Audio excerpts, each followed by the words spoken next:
తెలంగాణ రాష్ట్ర అవతరణ దశాబ్ది ఉత్సవాలకు సర్వం సిద్ధమైంది. కాసేపట్లో CM Revanth Reddy gun park వద్దకు చేరుకోబోతున్నారు. అమరుల వీరుల స్థూపం వద్ద నివాళి అర్పించబోతున్నారు. మరి కాసేపట్లో గన్ పార్క్ వద్దకు సీఎం రేవంత్ వెళ్లబోతున్నారు.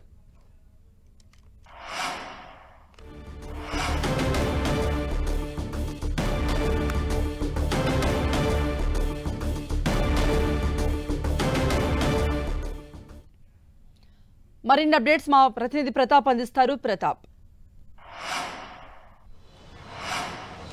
కృప నేటితో తెలంగాణ ఏర్పడి దాదాపు 10 ఏళ్లు కావస్తుంది కాబట్టి దశాబ్ది ఉత్సవాలను చాలా ఘనంగా ఏర్పాటు చేయాలని చెప్పేసి ప్రభుత్వం నిర్ణయించింది. తెలంగాణ ప్రభుత్వం ముఖ్యంగా కాంగ్రెస్ హయాంలో తెలంగాణ ఏర్పడింది కాబట్టి మళ్ళీ కాంగ్రెస్ ప్రభుత్వమే ఇప్పుడు ఉంది కాబట్టి ఈ ఏర్పాట్లను దశాబ్ది ఉత్సవాలను చాలా ఘనంగా నిర్వహించాలని చెప్పేసి కాంగ్రెస్ పార్టీ నిర్ణయించింది. అందులో భాగంగానే మొత్తం ప్రభుత్వం కూడా పెద్ద ఎత్తున ఏర్పాట్లు చేయడం జరిగింది. మరి కాసేపట్లో గన్ పార్క్ వద్దకు సీఎం రేవంత్ రెడ్డి రాబోతున్నారు. గన్ పార్క్ వద్ద కూడా అన్ని ఏర్పాట్లు అయితే పూర్తయ్యాయని చెప్పుకోవచ్చు. గన్ పార్క్ స్తూపం అయితే అమరవీరుల స్తూపం ఏదైతుందో అమరవీరుల స్తూపాన్ని సుందరంగా తీర్చిదిద్దిన పరిస్థితి ఉంది. మొత్తం పూలను అంతా కూడా డెకరేషన్ చేశారు. మొత్తం ఇక్కడ ఈ సరౌండింగ్ అంతా కూడా 2 మార్గాలుగా గన్ పార్క్ వద్ద కూడా 2 మార్గాలను ఏర్పాటు చేసిన పరిస్థితి ఉంది. సీఎంతో పాటు ముఖ్యమైన వ్యక్తులు, మంత్రులు కానీ ఎమ్మెల్యేలు, కొద్దిమంది ముఖ్యమైన వ్యక్తులు ఒక వేలో రావడం కోసం ఏర్పాట్లు చేయడం జరిగింది. మరో వేలో మిగతా వారికి అలో చేయడానికి కూడా ఏర్పాటు చేశారు. ఇక్కడ గన్ పార్క్ వద్దకు సంబంధించి చూసినట్లయితే బ్యాండ్ మేళాలను కానీ మొత్తం సీఎం వచ్చిన తర్వాత అమరులకు నివాళులు అర్పించే సందర్భంగా కూడా వాళ్ళ బ్యాండ్ మేళాలు నిర్వహించి కూడా వాళ్ళకు గౌరవ సూచకంగా కూడా చేయాలని కూడా నిర్ణయించారు. దానికి సంబంధించి కూడా ఇక్కడ ఏర్పాట్లన్నీ కూడా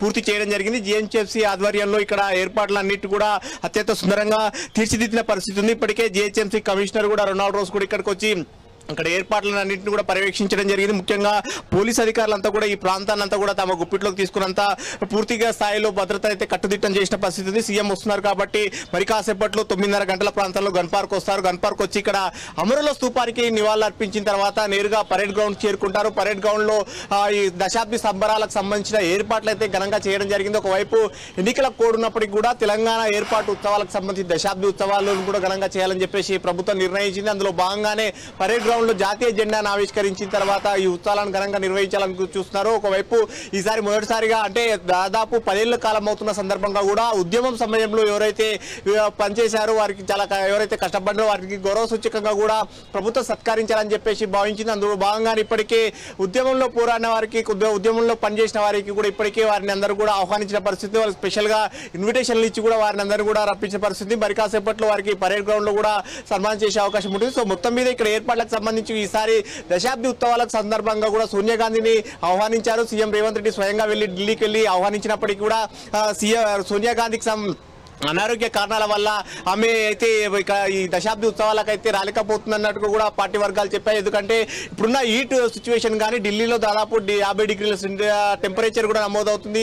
మిగతా రాష్ట్రాల్లో కానీ వడగాల్పులు కానీ చాలా తీవ్రమైన ఎండ వేడి ఉన్న నేపథ్యంలో అనారోగ్య కారణాల వల్ల ప్రస్తుతం ఉన్న సిచ్యువేషన్ లో రాలేకపోతున్నట్టు కూడా సమాచారాన్ని అందించడం జరిగింది. సో తెలంగాణ తల్లిగా సోనియా గాంధీ వచ్చి సమాచారం అందిస్తారని కూడా భావించారు. కానీ సోనియా గాంధీ రాలేకపోతున్న నేపథ్యంలో ఆమె ప్రత్యేకంగా అందించిన ఒక సందేశాన్ని మాత్రం ప్రొజెక్టర్ ద్వారా తెలంగాణ సమాజానికి అందించాలని చెప్పేసి కాంగ్రెస్ పార్టీ భావిస్తుంది. ప్రభుత్వం కూడా సీఎం రేవంత్ రెడ్డి కూడా స్వయంగా సోనియా గాంధీ పంపించిన సందేశాన్ని తెలంగాణ ప్రజలకు అంకితం చేసే అవకాశం ఉంటుంది. సో మొత్తం మీద చూసినట్లయితే కనుక ఈసారి దశాబ్ది ఉత్సవాలకు సంబంధించి చాలా గ్రాండ్ గా ఏర్పాట్లు అయితే ప్రభుత్వం చేసిందని చెప్పుకోవచ్చు. ఉదయం అంతా కూడా పరేడ్ గ్రౌండ్ లో సంబరాలు చేసిన తర్వాత సాయంత్రం ట్యాంక్ బండ్ వేదిక కూడా సాంస్కృతిక కార్యక్రమాలంతా కూడా నిర్వహిస్తున్నారు. దీనికి సంబంధించి కూడా కార్యక్రమాలకు సంబంధించి కూడా నిన్న మంత్రులంతా కూడా పర్యవేక్షణ చేసి పనులకు సంబంధించి కూడా అధికారులకు దిశానిర్దేశం కూడా చేసిన పరిస్థితి ఉంది.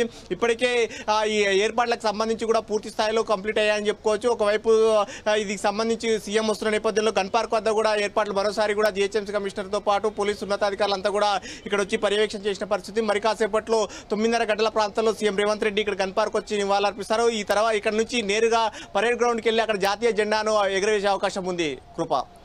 ఓకే ప్రతాప్, సీఎం రేవంత్ రెడ్డితో పాటు కాంగ్రెస్ కి సంబంధించి సీఎంతో పాటు ఇంకెవరెవరు ప్రముఖులు రాబోతున్నారు? గన్ పార్క్ వద్ద నివాళి అర్పించిన తర్వాత పరేడ్ గ్రౌండ్ కి ఎవరెవరు వెళ్ళబోతున్నారు? వాళ్ళ స్కెడ్యూల్ ఎలా ఉంది నేతలది?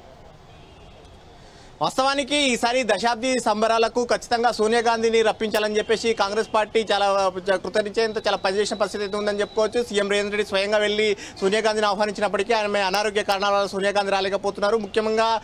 ముఖ్యమైన నేతలు కాంగ్రెస్ పార్టీకి అగ్రనాయకత్వం రాహుల్ గాంధీ, ప్రియాంక గాంధీని కూడా రప్పించాలని భావించినప్పటికీ ఇప్పుడున్న ఎలక్షన్ కోడ్ కానీ ఇప్పుడున్న సిచ్యువేషన్లో ఈ సందర్భంలో రావట్లేదని కూడా కాంగ్రెస్ పార్టీ వర్గాలు చెప్తున్నాయి. సో ఇక్కడ ఉన్న రాష్ట్ర నాయకత్వం సీఎం రేవంత్ రెడ్డితో పాటు మంత్రులంతా కూడా ముఖ్యంగా గన్ పార్క్ వచ్చి నివాళులర్పించే అవకాశం ఉంటుంది. కాంగ్రెస్ పార్టీ అగ్రనేతలంతా కూడా ముఖ్యమైన నేతలంతా కూడా వచ్చే అవకాశం ఉంది. వి హనుమంతరావు గాని ముఖ్యమైన నేతలంతా కూడా వచ్చే అవకాశం ఉంది. సో మొత్తం మీద ఇక్కడ నుంచి గన్ పార్క్ వద్దకు సీఎం రేవంత్ రెడ్డితో పాటు వచ్చి తర్వాత ఇక్కడ నివాళులర్పించి నేరుగా ఇక్కడ నుంచి పరేడ్ గ్రౌండ్ కూడా వెళ్లే అవకాశం ఉంది. వారందరూ కూడా పరేడ్ గ్రౌండ్కి వెళ్ళి అక్కడ సంబరాల్లో కూడా పార్టిసిపేట్ చేసే అవకాశం ఉంది. కృప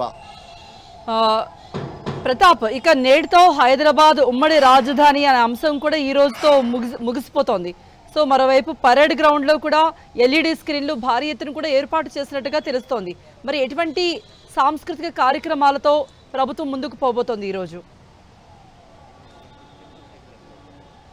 డెఫినెట్గా ఈ రోజు నుంచి కూడా పూర్తిగా హైదరాబాద్ అనేది ఉమ్మడి రాజధాని కాకుండా కేవలం తెలంగాణకే రాజధానిగా ఉండబోతుందని కూడా చెప్పుకోవచ్చు. ఎందుకంటే రాష్ట్ర విభజన సందర్భంగా కూడా హైదరాబాద్ను 10 ఏళ్ల పాటు ఉమ్మడి రాజధానిగా కూడా ఏర్పాటు చేసిన పరిస్థితి ఉంది. అయితే కానీ ఉమ్మడి రాజధాని ఏర్పాటు చేసినప్పటికీ కూడా ఏపీకి సంబంధించిన పరిపాలనా వ్యవహారాలంతా కూడా అమరావతి వేదిక కూడా అక్కడ నుంచే జరుగుతున్న పరిస్థితి ఉంది. కాబట్టి అక్కడ ఈ పరిస్థితుల నేపథ్యంలో కొన్ని ఉమ్మడి అంటే షెడ్యూల్ 9లో ఉన్న ఏవైతే ఉన్నాయో ఉమ్మడి ఆస్తులు వాటికి సంబంధించి కూడా ఇంకా కొన్ని వాటి ఎడతెగని పరిస్థితి అయితే ఉంది. వాటికి సంబంధించి కూడా కేంద్ర హోంశాఖ వద్ద పెండింగ్ లో ఉన్న వాటిని అన్నింటి కూడా క్లియర్ చేసుకోవాలని చూస్తున్నారు. ఇక్కడ ఏపీకి సంబంధించి కొన్ని భవనాలు ఏవైతే ఉన్నాయో లేక్ వ్యూ అతిథి గృహం కానీ కొన్నిటికి సంబంధించి కూడా వాటన్నిటి కూడా తెలంగాణ ప్రభుత్వం ఈ రోజు నుంచి స్వాధీనం చేసుకోబోతుంది. వాటికి సంబంధించి ఇప్పటికే 2 రోజుల క్రితమే తెలంగాణ అధికారులంతా కూడా వాటిని విజిట్ చేసిన పరిస్థితి. ఈ రోజు నుంచి కూడా వాటిని అంతా కూడా తెలంగాణ ప్రభుత్వ పరిధిలోకి వచ్చే అవకాశం ఉంటుంది. మిగతా సంబంధించిన ఏవైతే ఉన్నాయో ఆస్తులు ఉమ్మడి ఆస్తులకు సంబంధించి వాటికి సంబంధించి కూడా కేంద్ర హోంశాఖ వద్ద పెండింగ్ లో ఉన్నాయి. కాబట్టి వాటిని కూడా త్వరలో తెలుసుకునే అవకాశం ఉంది. ఈ రోజు 10 ఏళ్ల సందర్భంగా కూడా ఉమ్మడి రాజధాని నుంచి హైదరాబాద్ అంతా కూడా